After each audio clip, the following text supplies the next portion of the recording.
Oi gente, tudo bem? Eu sou a Ana Lu e hoje eu vim trazer o fechamento das leituras de janeiro e fevereiro aqui pro canal. Eu raramente faço assim, né, de unir 2 meses, mas janeiro foi um mês em que eu li muito pouco, tinham sido só um livro e meio, se eu não me engano, e eu achei que não fazia muito sentido, então reuni os 2 meses e vim aqui trazer essas leituras pra vocês. De algumas até já saiu resenha, porque as coisas acabaram se embananando, mas enfim, vamos lá. Bom, o primeiro livro que eu terminei em janeiro, né, que eu terminei neste ano, foi um livro que na verdade eu comecei ainda em 2021, no finalzinho, que foi Hífen, da Patrícia Portela. Eu já fiz o vídeo, né, só sobre esse livro aqui no canal. Eu comentei que eu peguei ele no finalzinho do ano porque ele é pequenininho e eu achei que eu terminaria rápido, mas acabei não conseguindo. Ele ficou aí pra primeira semana de 2022 e é um livro bastante interessante. É uma distopia que fala sobre um país chamado Flândia, no qual as crianças em idade de alfabetização começaram a dormir e não acordar mais.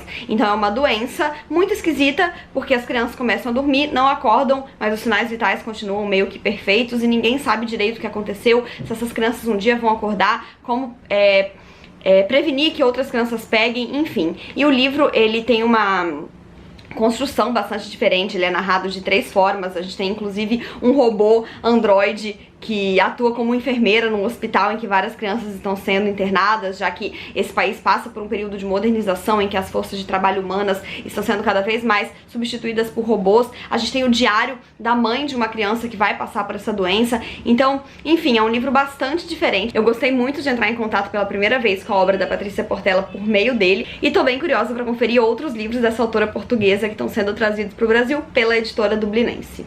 O segundo livro que eu li no mês também já ganhou vídeo resenha aqui, que foi Um Caminho para a Liberdade, da Jojo Moyes, essa autora que ficou muito famosa pelo livro Como Eu Era Antes de Você, e que já tinha aí alguns anos que eu não lia, tava precisando de uma leitura que eu achei que seria mais fácil de digerir durante janeiro, como eu realmente não consegui ler, mesmo tentando fazer esse esforço. Foi uma leitura que acabou se estendendo bastante, eu acabei perdendo o ritmo dela por vezes, mas de qualquer forma o livro traz um assunto que muito me interessa, que é a mudança da sociedade por meio dos livros, né? Aqui a Jojo se baseou numa história real que aconteceu nos Estados Unidos, logo depois da Grande Depressão, em que uma biblioteca teve a iniciativa de levar livros para casa de pessoas que viviam ali no meio rural, para que elas pudessem ler, se envolver com a literatura, aprender muita coisa, enfim, talvez mudar suas vidas por meio do conhecimento. E aqui a autora recria, né, a ideia dessa biblioteca, só que na história ela é tocada apenas por mulheres, o que acaba, né, apresentando aí outras dificuldades e opressões sofridas por esses personagens que só querem distribuir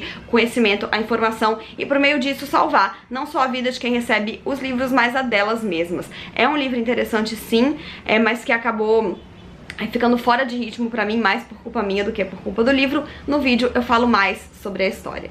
O terceiro livro que eu li nesse período foi A Senhora de Wildfell Hall, da Anne Brontë, a única das irmãs Brontë com a qual eu ainda não tinha tido contato e que eu tinha muita vontade de ter, porque a minha amiga Ju Spor fala maravilhas desse livro. Dentre todos os livros das Brontë, esse é o preferido dela, então vocês imaginam. Na verdade eu comprei esse livro acho que no início do ano passado e fiquei guardando ele, esperando uma oportunidade de ler, porque aquela coisa, né, felicidade clandestina de ter a obra na estante. E foi sim uma experiência extremamente prazerosa, mais um livro da Brontë que entrou aí pro meu hall de favoritos.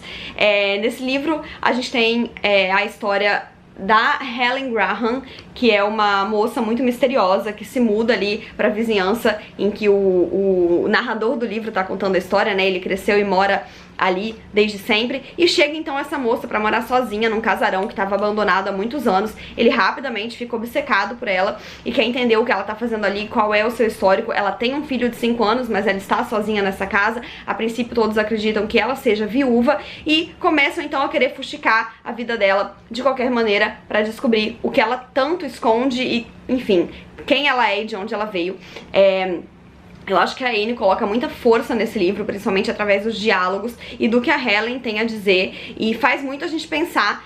A Ju, ela tem pavor do termo uma pessoa à frente da sua época, porque ela fala que isso não existe. Se a gente subestimar o repertório que a pessoa tinha, assim, na época que ela vive. Eu aprendi isso com ela e eu concordo plenamente. Eu acho que é muito fácil a gente dizer que a Anne foi uma mulher à frente da sua época escrevendo esse livro, o que não é verdade. Ela conseguiu enxergar tudo isso mesmo na época em que ela vivia. O livro fala muito aqui de opressão feminina, das libertinagens masculinas que eram sempre abafadas, no sacrifício que as mulheres fazem pra manter um casamento, pra manter uma vida, pra manter as aparências, que foi algo que a Ellen tentou muito fazer até o momento em que ela não conseguiu. E, enfim, quando sair o vídeo falo mais sobre ele. Concomitantemente, A Senhora de Wardfell Hall, eu li Vestígios, da Ana Maria Machado, que foi um livro que eu recebi da companhia no ano passado. Ana Maria Machado é uma autora que tá aí no nosso imaginário popular brasileiro. Acho que ninguém nunca não ouviu falar da Ana Maria, mas infelizmente esse meu... acredito que primeiro contato direto com o livro dela não foi muito satisfatório pra mim. Eu achei que foi aquela meio forçação de barra pra juntar contos perdidos num livro, assim. E são contos bem curtinhos que não me disseram muita coisa. Eu ainda tô pensando, na verdade, se eu vou fazer resenha pra ele, porque a maioria das histórias acabou um pouco esquecível pra mim. Eu acho que a escrita da Ana Maria é muito interessante, que ela tem uma forte sensibilidade sobre o ser humano e que ela certamente tem muito a entregar e já entregou em muitas outras obras e textos, mas infelizmente esse livro aqui não bateu muito pra mim. Por último, o último livro que eu finalizei em fevereiro foi Amada, da Toni Morrison. Esse livro sobre o qual muita gente fala e fala que é uma leitura muito difícil. Eu lembro que a minha amiga Luísa, alguns anos atrás, tinha começado a ler em inglês e ela acabou desistindo e quis pegar em português, e mesmo em português o livro era difícil, e eu entendi quando eu peguei pra ler. Realmente é uma literatura que não é nada fácil. A Toni, ela não quer entregar nada de bandeja pra gente, e ela traz uma história que é difícil de digerir tanto na temática como na escrita, e eu acho que as duas coisas casam perfeitamente. Não é um livro tranquilo de ler, mas é aquele livro necessário e que você vai apanhar dele durante a leitura e vai entender que isso faz sentido. Aqui a Toni se baseia numa história, infelizmente real, de uma mulher escravizada que, ao ser encontrada depois de fugir com seus filhos, mata os filhos para que eles não tenham que voltar para essa vida de escravidão. Ela se baseia nessa história muito triste, muito delicada, para escrever seu romance, e ela coloca uma força inacreditável tanto nas palavras como no conteúdo.